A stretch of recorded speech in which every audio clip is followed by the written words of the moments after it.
So recently on one of my videos, I talked about benching certain ships based on the new flight model. The new flight model kind of cementing my point of view in regards to some ships. Now, of course, things can change. And as you know, I like to keep my account somewhat fluid in terms of buyback tokens and whatnot. So if something becomes particularly intriguing or valuable, I can kind of move back into it. If it ends up panning out or if it ends up being crap, I can move away and put, all my resources back into the ships that I think are the strongest. And people were asking me, what ships? What ships were you benching?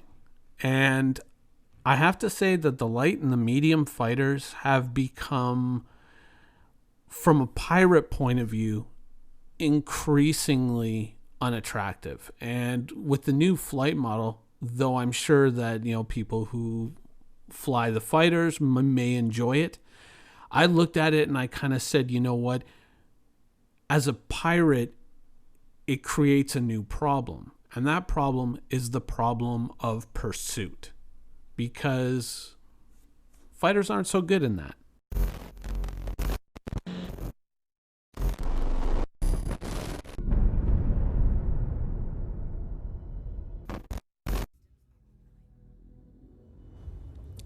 So, under the old, model as it was presented to us, and now, of course, keep in mind, none of this is set in stone. The idea of stopping a ship, right, was either that you're going to be using your weapons to disable that ship, or using certain specific weapons to prevent them from quantuming, or setting back that quantum charge up as it's kind of trying to charge up. Certain weapons will kind of push back on that, or you would set up some kind of an interdiction field.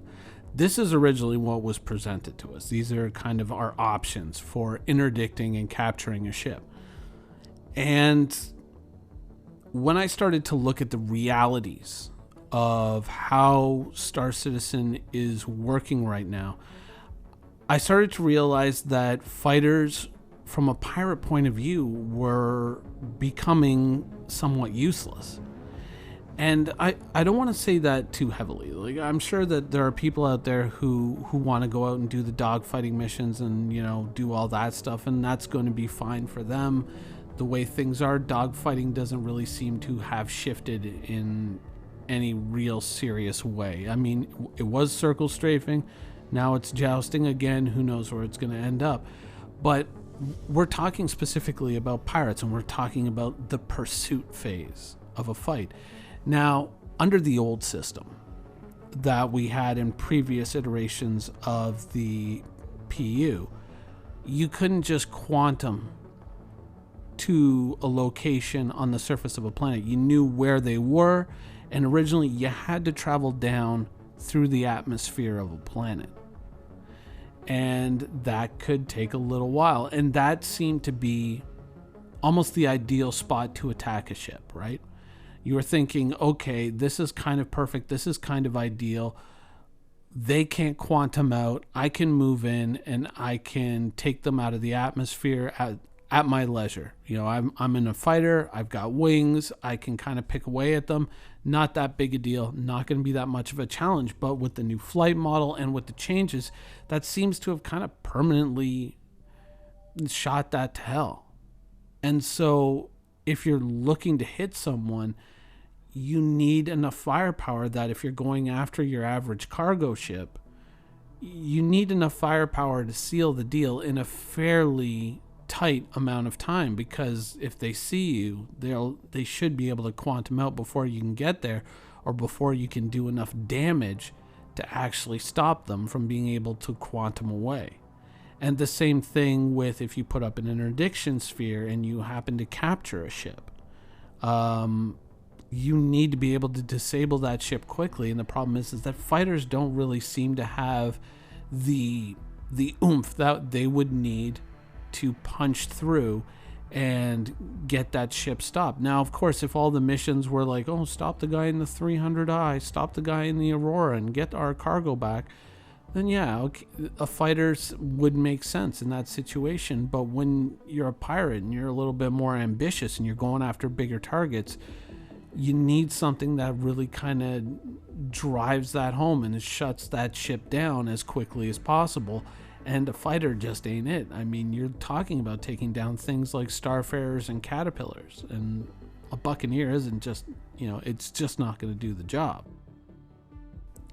Now, a while ago, I did, a couple of videos where I was talking about this ship here. This is the Corsair, of course. This was very recently revealed by CIG, and it had its sail. And I did have some issues with it. The side turrets, I did not understand. I was just thought, why would you do that? It doesn't really make any sense. I'd rather have a quad turret on top, and hopefully they will, go along with that and make that change. But overall, even setting that aside, the core idea behind the ship was so good.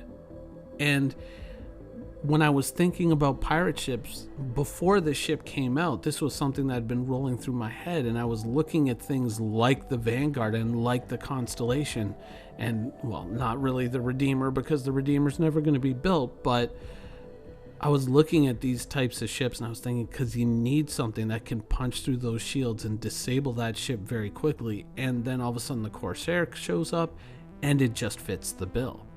And in fact, it ticks so many boxes when you consider the ability to carry cargo, the ability to carry ground vehicles, its strength in the pursuit. It's a fast ship, but it's also a ship where the pilot can hand off control of the guns to the co-pilot, so you can fire off axis while you're pursuing. You don't have to worry about muddling your controls. I just, even with its problems, I just fell in love with this ship. I was like, this is perfect. This is based on the realities and what we're seeing now. This is the pirate ship. This is the perfect one, because it just ticks all the boxes and it's got the firepower to seal the deal. Even something like gimbaled guns, you may look at that and say, oh, being able to hand that off to the co-pilot, that's not really such a big feature. But when you really sit down and think about it, what's one of the mistakes that you might make fairly frequently? It's you start tunnel visioning in on your target, and certainly fighter pilots are running into this now again as they're jousting. They're crashing into each other. You start to tunnel vision in, you're trying to fly your ship, but you're trying to fly your guns at the same time, which is one of the big problems in a game where you have gimbaled guns, and you sometimes end up bumping your target because you're trying to do two things at once. Whereas if you can hand the guns off, then you can kind of cut that perfect course. It's where you fly either right over, right behind, or right below your target, and meanwhile your co-pilot can just keep hitting them with the guns and not have to worry about flying the ship, and you don't have to worry about shooting the other ship. It's kind of a perfect arrangement. And so the more I looked at it, the more I was thinking, like, oh, maybe I should just start looking at my fighters in a different way. And to be perfectly honest, it was my fighters that paid for my Corsair. I just looked at the Corsair and was just like, you know what? Definitely a keeper. Definitely, even with the problems, it's so much better for what I want to do in the game than anything else that's currently available. I mean, there were times when I seriously was looking at the Constellation and grumbling and going like, it does tick so many friggin' boxes, but I just hate that ship. And then this thing came along and it was just like absolutely perfect. It was just exactly what I wanted from a ship. The more I play the game and deal with changes to the flight model and all that, the more I feel that the limitations, the changes to the flight model and the travel limitations on smaller ships, the more I find that smaller ships just, for me, from my perspective and for what I intend to do in the universe, they just don't really make sense. I need something that can travel a far distance and do it in a reasonable amount of time. I need something that can also haul cargo. And you would think that things like the Sabre and the Super Hornet would be things that I would keep, but they are things that are even taking a backseat to ships like the Cutlass and the Caterpillar because they just aren't as useful. And I really I really don't see myself going out there and just fulfilling missions for, go here and kill Archibald Kawasaki for a nickel and a handshake. It's just, that's not what I intend to do in the Star Citizen universe. And so ships like that with those limitations, whether it's, this is intended how players are going to look at the game or whether it's accidental, I just don't see them as interesting. I see them being more valuable as being converted into UEC than as being implements to use in the game. And I feel that, I'm willing to wait. I'm willing to wait and see how this kind of affects the player culture within the game, and if these ships are indeed somewhat doomed in Star Citizen. But for me, that was immediately who got benched. It was the fighters.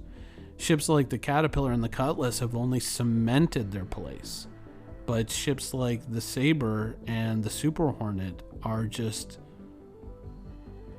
I don't know, compared to something like the Corsair, they're kind of just dead to me. But once again, that is from my point of view, from looking at the problems of being able to pursue and take down a target, being able to haul away all the goods, being able to get troops down to the ground, all the realities of the gameplay that I expect to enjoy. So for others, fighters may still be as strong as they were, but for me, this is kind of where things have ended up. Anyways, that's the show for today. I hope you enjoyed it.